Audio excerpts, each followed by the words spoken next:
Hi, we are doing our presentation on Spotify, which is following our report for the group project.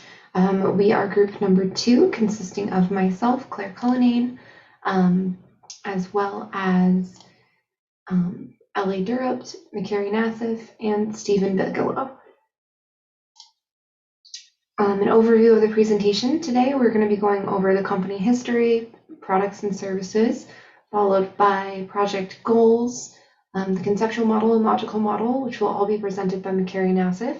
And then Ellie will present on the physical model and our current features, and then Stephen will present on the database features and future features.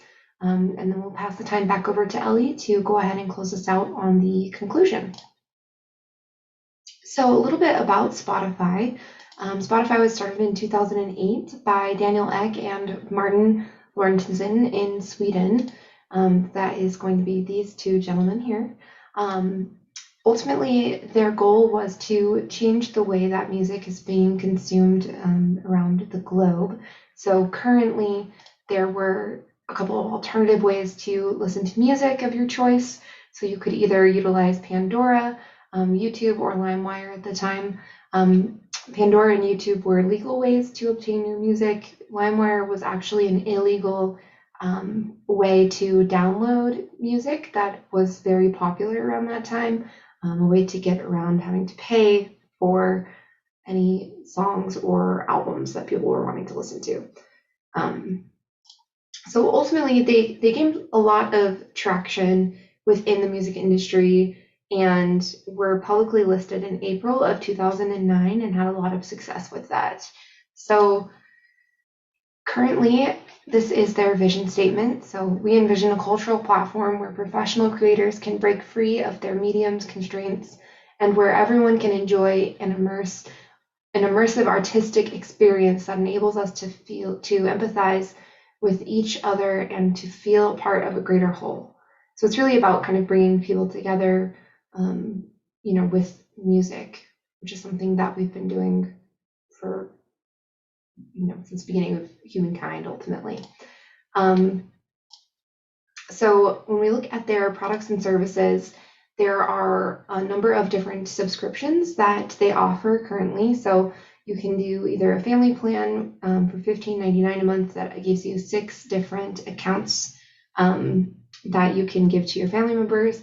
There's an individual subscription, which is $9.99, gives you access to 1 account. You have a student subscription, which is just discounted for while students are in school for $4.99 a month, and that's 1 account as well.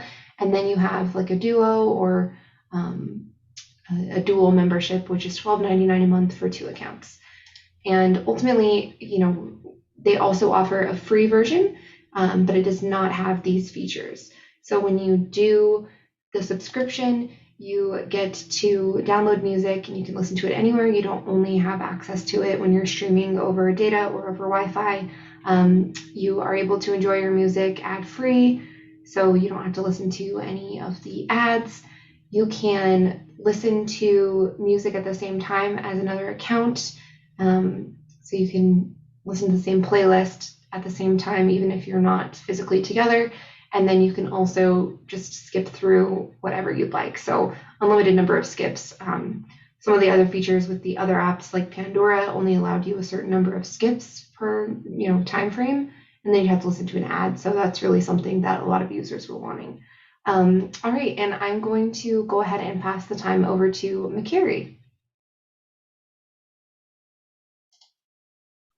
Thank you, Claire. The objective of this project is to reverse engineer the Spotify database. We've considered several functionalities of the database. However, we've focused on 2 main functionalities. The first one is registering users and capturing their data. And the second one is allowing these users to listen to songs and to create customized playlists. If we look at the conceptual model, we can see 3 entities: user, song, and playlist. The cardinality between user and song is many to many. Between song and playlist is many to many. And between playlist and user is 1 to many. We can see that all 3 entities are strong entities. Each one has a single primary key.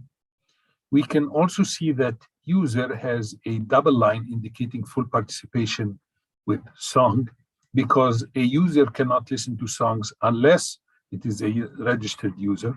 We can also see on playlist side that there is full participation on both sides of song and user, because a playlist can only be created by a registered user and should contain at least one song. We can also see two multi-valued attributes, which are artist, engineer. If we look at the logical model, we can see 8 tables, 3 of which deal with the 3 main entities, user, playlist, and song. 2 of which deal with the multi-valued attributes, which are artist, engineer, and 4 of them have composite keys, which are basically keys that are composed of 2 foreign keys from 2 different tables. I leave you now with my colleague, Elie Dupree, who will discuss the physical model. Thank you very much. Thanks, McCary. After aligning on the initial drafts of the conceptual and logical models just shared by McCary, we started translating our work into SQL commands. To allow each team member to work on this section of the project, we split up the proposed tables between the team members and individually produced the SQL commands for the related tables. This not only allowed us to test the work in smaller sections and ensure it worked properly before combining, but also fostered discussion around what each team member felt was the appropriate data type for the attributes of their tables. As you can see in the model shown, we ended up using a variety of data types. For a majority of the inputs, varchar was used to store character strings of variable lengths. This was appropriate since we were anticipating many variable length, mixed numeric and alphanumeric entries.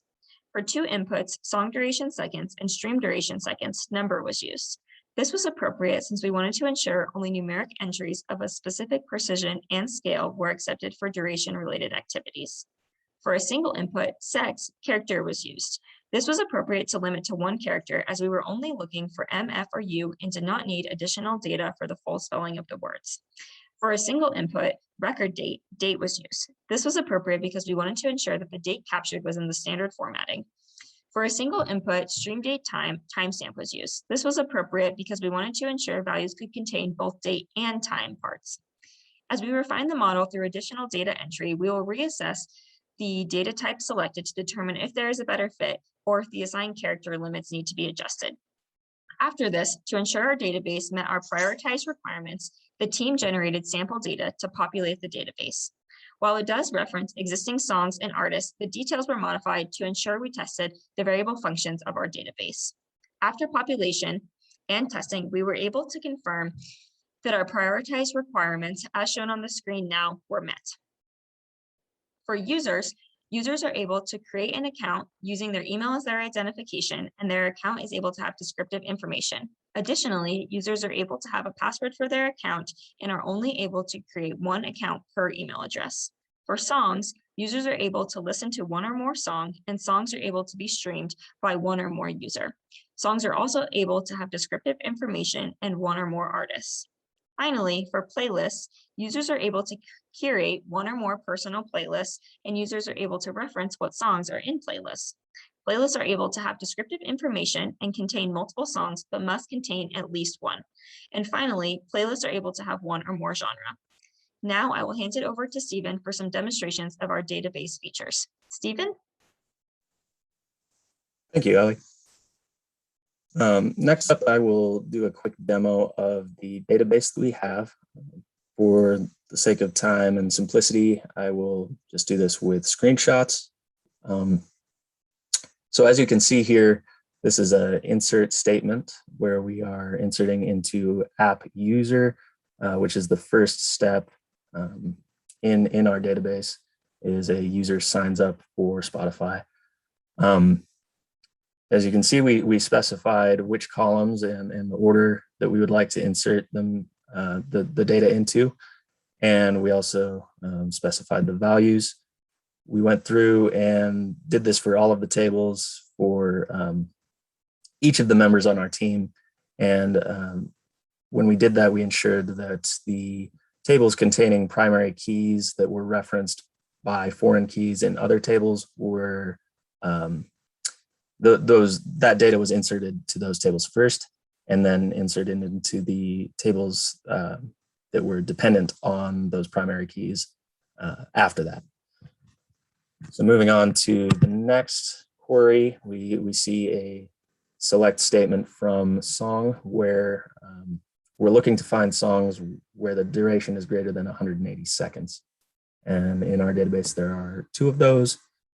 Obviously, in the real Spotify database, there are probably hundreds of thousands or perhaps even millions. So this here is a summary of the playlists that are owned by Macquarie.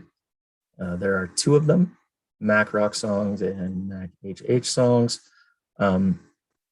This is just a simple select statement using the where clause to filter by the user email. Some of the future features that we would like to include, first of all, user-to-user following. This is a big part of the Spotify experience and helps other users share songs and ultimately increase streaming on the platform. And it adds value to the user experience because users can see what their friends are listening to and share music that way. We would also like to add a personal library. This is probably even more crucial because if you can't save songs, it makes it very hard to remember what all you have in your library or what you like to listen to.